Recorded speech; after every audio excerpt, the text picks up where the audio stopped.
Good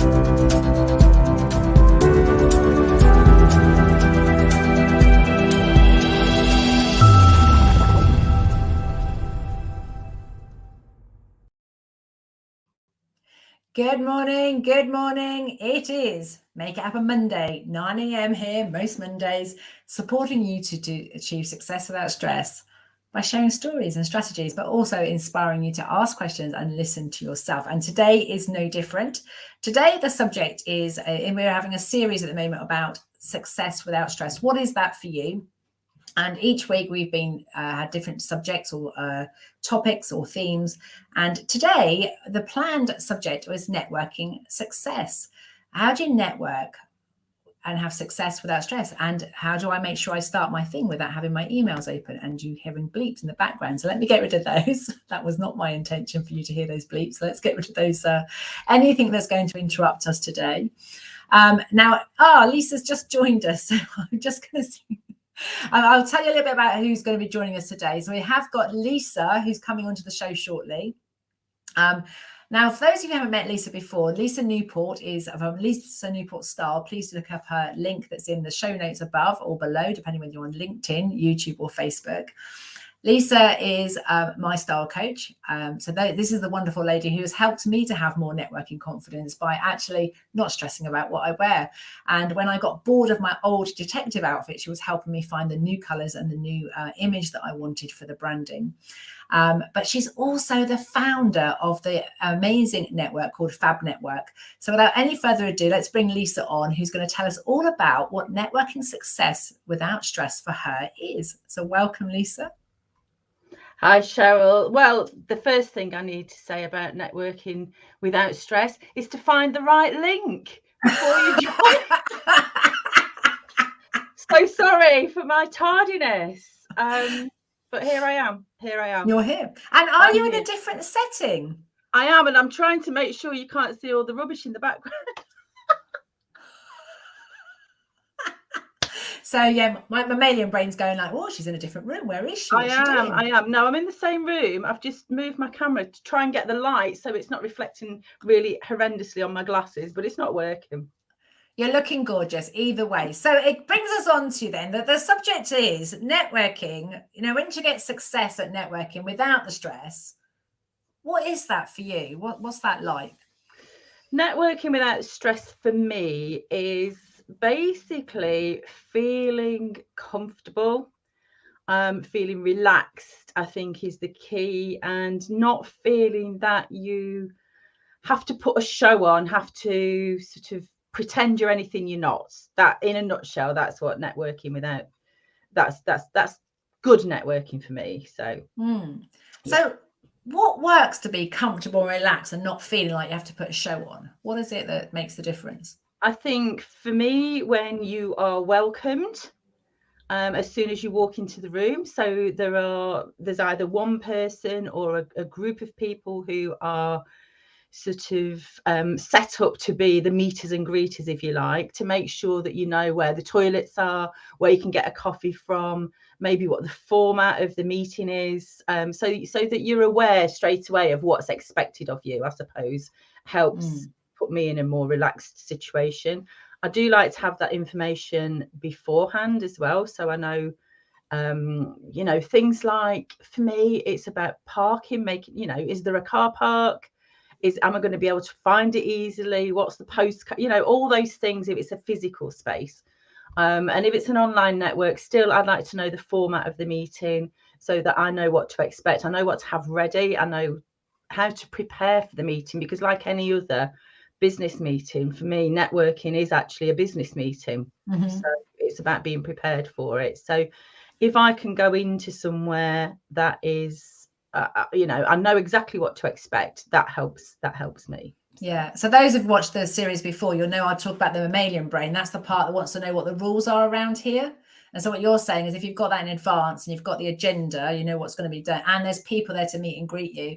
And how do you think that differs in terms of the online networking? Obviously, today being an example, if you can find the link, I'm sure it's not your you did send it. I just couldn't remember where you'd sent it to, because do you know what that is the thing, isn't it? Yeah, we have so many different ways of communicating these days, don't we? There's WhatsApp Messenger, there's Facebook Messenger, there's email, there's so many different ways that we connect with each other, LinkedIn messages, and it's kind of remembering who you're talking to and which is their preferred way and how they usually send things. And, you and I usually communicate via Messenger or WhatsApp, don't we? So in my head, that's where it was going to be.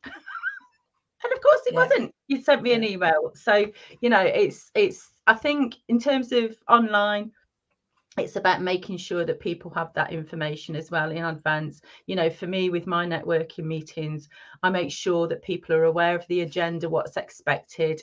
And when we go online, very recently, I went to a new online networking group that I'd never been to before. And there was that kind of like awkward sort of bit when everybody's coming into the room, but because only one person can speak at a time on Zoom, can't they? That's what makes it difficult. Or if more than one person speaks, it starts getting really confusing. And I think it's good for the host to have a plan for that. In my experience, the best networking has been when it's been online is to be straight away to be putting people into breakout rooms as they arrive, which is what we do at the Fab Network, so that you're straight away in a conversation with one or two other people, like you would be around the coffee machine. You would be doing that, wouldn't you? Or if you go into a physical network meeting, usually the first thing you do is go and get a coffee. You have a bit of a chat to people who are there. So to me, that's kind of important, because it was just, I went to this other one and it was just like really awkward, because I thought, well, what's the done thing here? I don't know. Am I supposed to say anything? Nobody was saying anything, and the host was sort of letting people in, and it was just all just felt a bit like weird just to be sitting there looking at other people on the screen. And so I think it's kind of creating that same kind of familiarity and environment that you would have as much as you possibly can. It's one of the things I really liked about the Fab Network, actually, the very first time, because it literally, if anyone comes to join us, we arrive and you get Zoom, right, you're going to have to talk to this person. And that felt a little bit like that at first, but the advantage for me was that I think it is a bit overwhelming sometimes when there's a big group of people, even if it's a big group in real person. If you can just find one or two people you can have a conversation with, you can almost settle your own state, can't you? You just feel you've got a connection. Even if one person smiles at you, like you said, a welcoming person, one person has a conversation with you, it kind of settles your state. It does mine anyway, in terms of going, okay, I've got one friend. I've got one person that I've got, I know something about them before we get going. So what else is it that you think is important? So you've got the rules, I'm calling them rules, but the agenda, you've got people that are welcoming. Is there anything else about what makes it a success without the stress? For me personally, I think that whole sort of, it's about the vibe for me, and how you to be sort of inclusive, to make people feel welcomed, to make people feel that they are part of this bigger group, and it's not all little sort of cliques kind of thing. That for me is really important. So by, if possibly there might be people who are feeling a bit awkward or don't know what to say when they go into breakout rooms, particularly about maybe giving them a topic, talk about the weather or your last haircut, or just something really random to get the chat going. So it's about helping people along in terms of relaxing for me. So as a host, I think it's really important that you set the scene and you sort of you model the behavior that you want people to be sort of presenting with. So if you're wanting a lively, informal meeting, you need as a host need to be lively and informal, and then people will follow your lead. So it's that kind of thing. Whereas if you're sort of quite sort of stiff and businesslike and being professional, then other people are going to be sort of like but if you're chatty and talking about the dog, letting the dog out for a wee or whatever it is, then it sort of makes people think, oh, it's okay.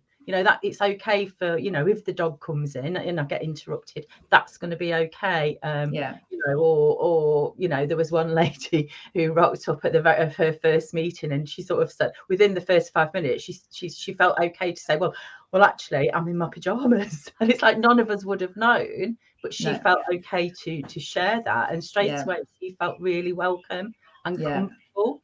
So we'd obviously, you know, managed to do that in terms of creating that environment for people. Yeah. And I think there was another one, wasn't there? So who said, actually, I really don't like doing these 60 seconds. So I'm not really sure I'm going to tell you. And so she talked for that minute to have some connection and some, but didn't have, because there's that fine line. I know we've talked about it before, you know, talking from the heart and just saying what's coming from. But if other things are affecting your life, God knows what would come out of my mouth if I wasn't actually rehearsing or think about it. And then being too prescriptive, that it doesn't feel, it still feels a bit robotic. Yeah, so I was just going to say, that's one of the reasons why, you know, at the Fab Network, we don't have a specific, you know, we call it members intros. And it basically, it's up to you what you say in that time. It's not expected, you know, there's nobody ringing a bell.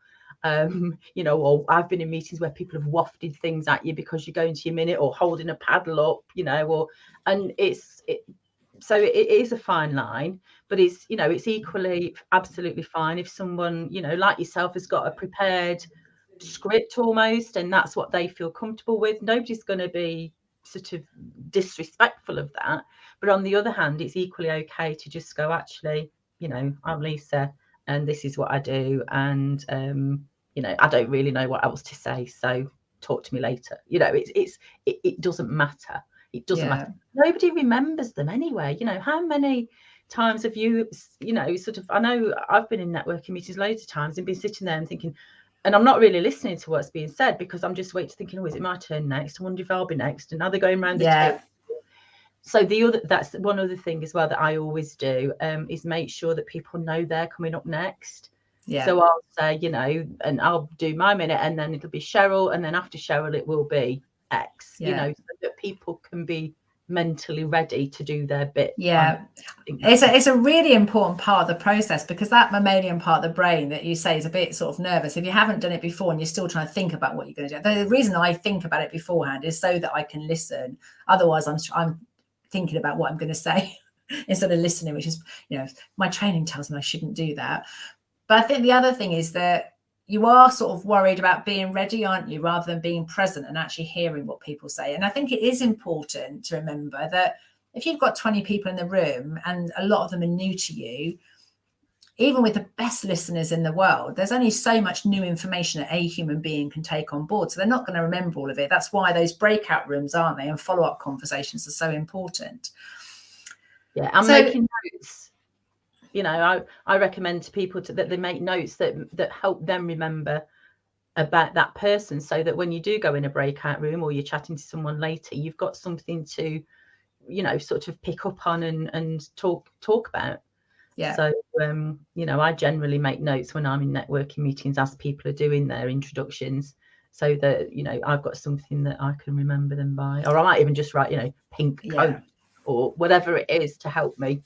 You know, blue hat. It reminds me of that thing, isn't it? About, I think a lot of people in networking spend a lot of time trying to work so hard on sounding interesting instead of working on being interested. And if you can focus on being interested, and the purpose often isn't just to make loads of friends. You do want to get business. So you have to have a way of getting that balance, don't you, between. So I guess, what is it you're hoping, or what you're making happen with Fab Network? What's your vision and your hope for it as a network going forward? For a network going forward, you know, I set it up because I found that I couldn't find a networking group where I felt completely, where it's okay to just show up. And if you're having a crappy week, it's okay to go, well, actually, I'm having a crappy week. You don't have to put that mask on and the face on. So for me, it's about support and having, when you work on your own, it's sort of like, you don't have colleagues in the same way. You might have a VA, you might have, you know, people doing things for you, but it's not the same as having somewhere you can just go, bleh, you know, or whatever, you know, or have people cheerleading for you, or, you know, I've done this and isn't it great? So for me, it's about that support network and that community. It's about personal development as well, you know, because the majority of the women in the Fab Network are older sort of women in business, whether they're new to, you know, they're in a sort of second career or whatever. But it's about having that camaraderie and having the colleagues, having the community space, and also learning from each other, because we've all got so much knowledge, skills and experience. By the time we get to, you know, you get to 40 and above, it's kind of like you've gathered so much stuff that's useful.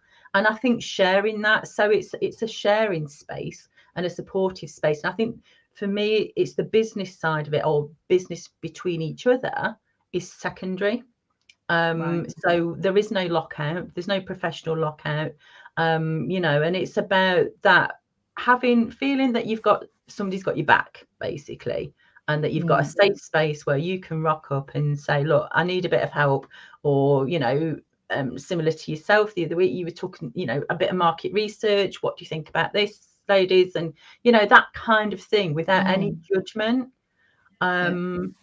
because there's like a code, you know, a sort of like the girl code is, it's kind of that sort of, you know, what's said in the space stays in this space. Nobody's going to judge you if you're having a crappy month, or, you know, it's kind of, nobody going to think, oh, well, you're not very good at what you do then, are you? You know, it's not about that. It's about supporting each other, sisterhood, really.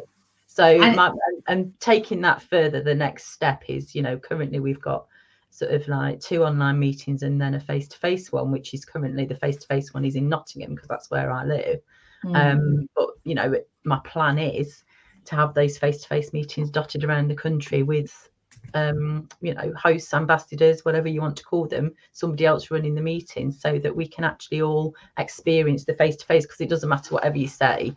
You know, I think online and face-to-face networking has both got their pros and cons, but there's nothing like being in the room, you know. No. And I'm only just myself getting back out. I think October I really started to do it. So I have put on the ticker tape below. If you want to get hold of Lisa to find out more about Fab Network, please do look her up on that website address. But I'm just saying, you said you couldn't find a network that worked for you. So I'm inferring right now that you're a really confident networker, and I'm assuming that maybe there were times when it wasn't very comfortable. It wasn't very good. So if somebody is going to network, I don't know whether it even matters even if the conditions are all really great. I think sometimes our own self-talk, can't it, and our own experiences from past experiences, we can almost go into these environments a little bit intrepid. Is that what's the right word? Intrepid? No, I don't know what I know what you mean. Yeah. Apprehensive, that's the word I'm looking for. Apprehensive. Yeah. Or you've got a preconceived idea, haven't you? So even if the people are being really lovely, I think we can go in with the past experience of how networking's been. So what would be your sort of top tip, or what's got you from being in a group? I know you've created your own group, but there's been a process, I presume, where you've gone from this isn't working for me to creating something that does work for you and other people. What's been the process, or what would you recommend people do when they're feeling uncomfortable? Yeah, so I think thinking right back to like my very first networking, I didn't even know what networking was. You know, I come from a background in teaching and further in higher education, and I didn't, you know, I hadn't got a clue that people were meeting up and talking about business, having, you know, with a bacon carb or whatever. It just sort of, it just wasn't on my radar. And I think my very first meeting, I remember thinking, oh, you know, I'd got this, you know, you're going to do a monthly minute and it'll be, you know, and I'm thinking, how can I tell people about my business in a minute? And I think knowing what I know now, then I probably would have had a chat with the network leader but if you don't know, you don't know. I think it's about being prepared. Find out as much as you can, see if you know anybody who's been before, to sort of ask them about the format, finding a format that is right for you as well. You know, I really don't like breakfast meetings. I'm not a morning person. And Cheryl asked her to come in at 9 o'clock in the morning. Yeah, you know, so I don't like, you know, there's no way on earth I could be in a ready and out and, you know, sort of all bright-eyed and bushy-tailed at 6 o'clock in the morning. So, you know, it's about finding the time that's right for you, the format that's right for you, and trying a few different ones, because every single network meeting I've ever been to in the last 8 or 9 years while I've been in business has been different. And it's kind of, there's sort of unwritten rules about networking, and sort of you know, about not forming sort of closed groups and all those kind of things that you're not aware of until you start going and you're doing it, which is, you know, one of the reasons why I've created an A to Z for Fab Network. That's available on my website, and actually, if anybody wants that, we have got a free Facebook group, and you get that as part of joining the free Facebook group.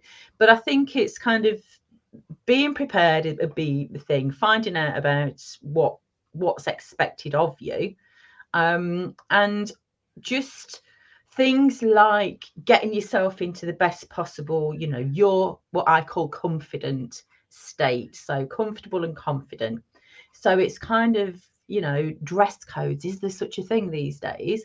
And if there is, you know, sort of make sure that you're aware of it, so that you aren't turning up somewhere feeling completely overdressed or completely underdressed, because that straight away affects how you feel, you know, in terms of, you know, and I know if you put on an outfit that makes you feel absolutely amazing, you're walking out of your house that day, you know, your state is so much better than if you're putting something on that you don't feel particularly good in. So it's about thinking about all the things that you specifically need to get you in your best possible, you know, the best version of you. So whether that's clothes, whether that's having a good breakfast before you get there, or, you know, whatever it is, giving yourself that extra half an hour to, even if you're just sitting in the car, because you're not stressing about finding somewhere, you know, making sure you know where you're going to park, all of those things. So that preparation to me is absolutely the best thing that you can do, so that you're turning up in your, you know, relaxed and feeling comfortable and confident. So and that is for you, you know. And that's got reminds me of a number of conversations we've had, and we met through networking, didn't we? And we've buddied with each other over it must be 2 years, 2 years, 2 years this month, isn't it? And I remember going out to my first networking event in October, or end of September, beginning of October, and I had put my uniform on that you and I had created.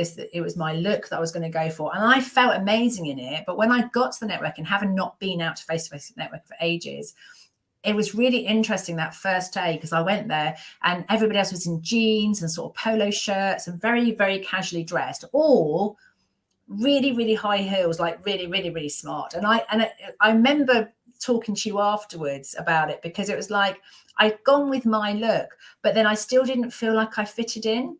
So, and everybody was in greys or blacks or blues, like navy blue, and I was the only one with quite a lot of colour on, with the exception of the following week we went and somebody who's got yellow in their branding, and everybody wore yellow, and I felt a lot more like I fitted in that week.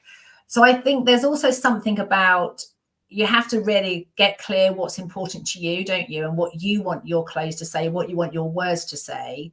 And I think also having 1 or 2 people in your corner, people you can talk about, because I think even with the best intentions, doesn't matter what group you go to, how lovely they are, it's always a new environment, isn't it? You have to go through that whole process of making new connections, getting to know people, be asked questions you don't know the answer to, and that can be quite disconcerting at times. So I think the other thing I've realized, maybe we haven't talked about it, is that with a Fab Network, I know they can talk to you, but you've also got your WhatsApp group. But there's a way of actually, I think, have 1 or 2 people who you can talk about it afterwards and celebrate what went well. But also, if it didn't feel quite so comfortable, you can just at least vent it and get rid of it. Otherwise, it sort of hangs around for the next experience. So I'm pleased to say I did keep my outfit for the following time. I did go back still. And I think the thing with outfits as well, it's about that you have to feel, it's that conviction of what you're wearing, you know. So if you're wearing something that is not quite, you know, nor the norm, or something that is seen as a little bit different, a little bit quirky, a little bit over, you've got to own it, and you've got to feel, you know, because if you don't, and I've had this happen with a particular client years and years ago, and she was going from one look to something she really wanted to go right over, you know, here. And we'd discussed it, and we set her up, and I'd kind of set her off on this path. And then she got overexcited and went steaming ahead and went to right to where she wanted to be, turned up somewhere, and then wasn't quite mentally ready for that look. She wasn't owning the look, and people were like, oh, what have you come as? And sort of a family, and and it completely knocked her confidence and set her right back. So it's kind of, particularly with clothes, you've got to have that, we always talk about, don't we, the supermarket test. And it's kind of like wearing something, especially if it's something new to you or something you're not quite familiar with, you wear it just to go out for an hour, maybe to the supermarket, see how you feel. And then, so it's kind of, if you're not sure about the environment and you're not 100% owning your look, and that if you walk in somewhere and you feel a bit self-conscious, that's going to affect you, then that's not the time to be experimenting and exploring. It's kind of, so this is why I think it's good to have, at least a mention of a dress code, so that if there is a dress code, even if there isn't a dress code, say there is no dress code, jeans or what, do whatever. It's about, so you do, because we do like to fit in, whatever, however much we want to stand out. There's an element of conformity that we all want and need to feel comfortable. So, and I think this particular event, I think it was, I don't remember it being quite like that before. So of course it was a change. And I think, so that's what you're talking about, aren't you? This lady who's gone, I'm making up now, black and white outfit, stiletto, but wants to go to flamingo pink and, really sort of a different shape clothing. There's not only her, that's her mental mind has got to get used to, this is my new look, but she's also going to get feedback from other people, because they're going to be going like that. I know a few people I talked to that were, some people are not bothered by it, and other people were, when they'd been networking for 2 years online, never met people, and then they met them in person. They were really put out because people kept going on about how tall they were or how short they were. And it was like, yeah, but surely you have some compassion for the fact that we all look like we're the same height on these screens. And when the brain's expecting someone to turn up and be eye to eye contact, and then suddenly you've got to go like that, or you've got to go like that. But I guess I never go like that.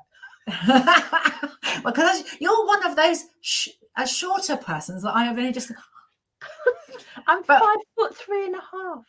Yes, and I've got a whole 2 inches on you at 5'5.5". I'm sure I used to be 5'5". I'm not looking down on you at all. But what was interesting, I think, if people own their height as much as they own their look, they would have compassion for the fact that it's a change of perception for somebody else, and it's not a criticism of them, and they're not putting them down. But I noticed a few people were really taking it personally, whereas I was just curious and fascinated by it. And let's be honest, I've taken other things because I obviously got worried about what I was wearing. I'm not saying that we all have our thing, don't we? The thing that might push our button or trigger us to feel uncomfortable in these situations. But yeah, if we suddenly decide to change, I've seen many people now, 22 years in business, they reinvent themselves as well. So you've been doing a bit of reinventing, actually, haven't you? You've got your style business, and now you've got your Fab network. Yeah, and I'm bringing them together so that people can, we've got the Fab membership, and then I've got other membership levels that include how you look and how you present yourself, so that you're presenting yourself with confidence when you're networking. So it involves, what to wear and how to look your best and feel your best, but also as well, bringing in bits like you say about how to physically present yourself visually, in terms of your branding and that kind of thing, because it's, I've got a background in design. I can help people with design at a basic level for what they need for their branding and so on. And it's just all that kind of thing, having confidence about yourself and how you present yourself in business is all, there's lots of different elements to it.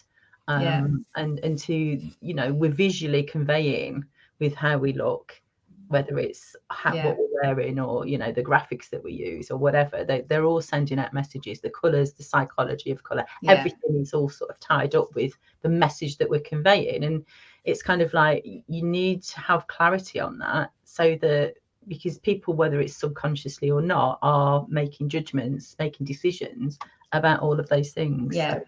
And I think that comes back to sort of summarising what you said then, is it sounds like the first thing is preparation. You have to be prepared. You have to know where you're going. You need to know the agenda. if you're not sure, then talk to somebody and actually ask for that help to get that sort of assurance. And if not, as soon as you get there, talk to somebody. So you've got at least that one connection. And I think the last bit is then, having someone you can talk to about it afterwards. Because I know for me and you, and I've worked together, we came up with things and I loved them. But then I'd have a photograph of me and I'd like, I can't work out why I don't like it. And it's having your feedback and that sort of like, because I was in that process of change. I was learning to change the colour and change the style slightly.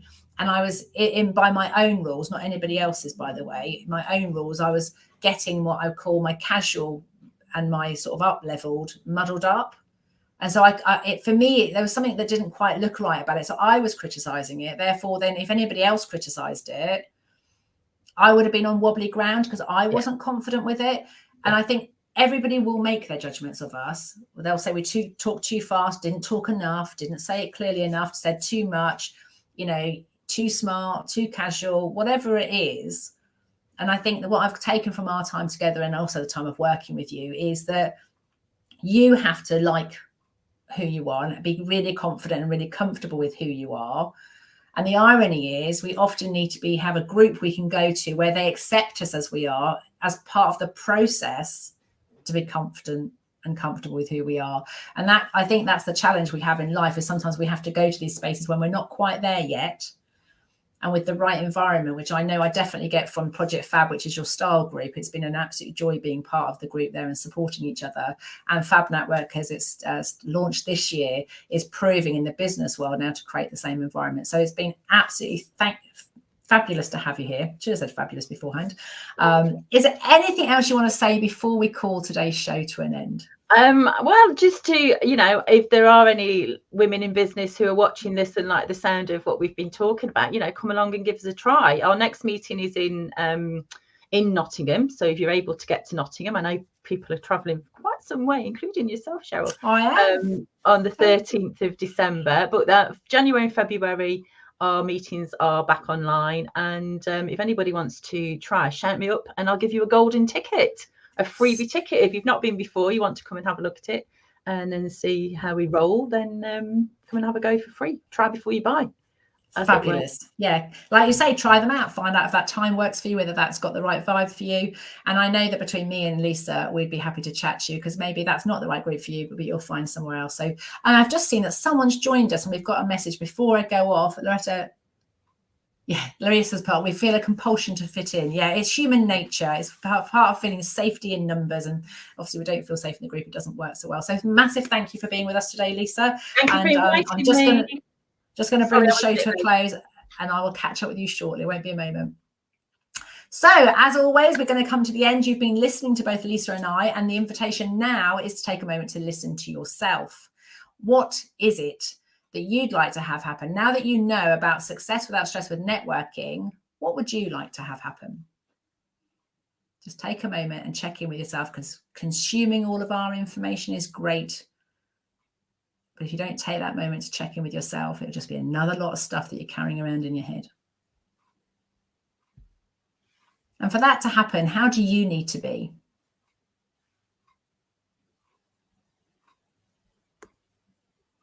And for you to be like that, what kind of resource or support might you need? And if you're thinking you need a group where you can feel really comfortable to be yourself, you don't have to be all polished all of the time, then check out the Fab Network.